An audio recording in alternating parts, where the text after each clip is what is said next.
ሰበር ዜና የአራት ዓመት ሕፃን ከቤት ሰራተኛዋ ጋር በመመሳጠር አፍነው ግድያ የፈጸሙት ተጠርጣሪዎች በቁጥጥር ስር ዋሉ። በምስራቅ ጎጃም ዞን አስተዳደር በብቸና ከተማ 04 ቀበሌ ጥቅምት 9 ቀን 2018 ዓ.ም የአራት ዕድሜ ያለው ብሩኬ አባተ የተባለው ሕፃን መታገቱ ተገልጿል። ፖሊስ ጉዳዩን በተመለከተ ባደረገው ምርመራና ክትትል የሕፃኑ ቤተሰብ ቤት ተቀጥራ ስትሰራ የነበረችው እመቤት ተመስገን የተባለች የቤት ሰራተኛ በቁጥጥር ስር አውሎ ባደረገው ምርመራ ሕፃኑን ለአጋቾች ተመሳጥራ አሳልፋ እንደሰጠች ለማወቅ መቻሉን ብስራት ሬዲዮ ሰምቷል። ሕፃኑን ከታገተ በኋላ አጋቾች በቁጥጥር ስር የዋለችው ሰራተኛ ጋር በመደወል ልጁን ኦሮሚያ ክልል ወስደነዋል፣ እስከ ሐሙስ 300 ሺህ ብር ካልከፈላችሁን ሕፃኑን እንገለዋለን ማለታቸው ተገልጿል።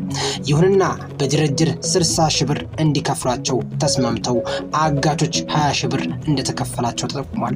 ፖሊስ የተለያዩ የስልክ ልውውጦች በመጠቀም ባደረገው ማጣራት ሰራተኛዋ አሳልፋ የሰጠችውን አቶ ጥላውን አበሾ የተባለውን ግለሰብ በቁጥጥር ስር አውሏል። በዚህም ሕፃኑን የት እንዳገተው ላሳያችሁ ብሎ ለማምለጥ ሲሞክር ፖሊስ ድጋሚ ተጠርጣሪውን በቁጥጥር ስር አውሎታል።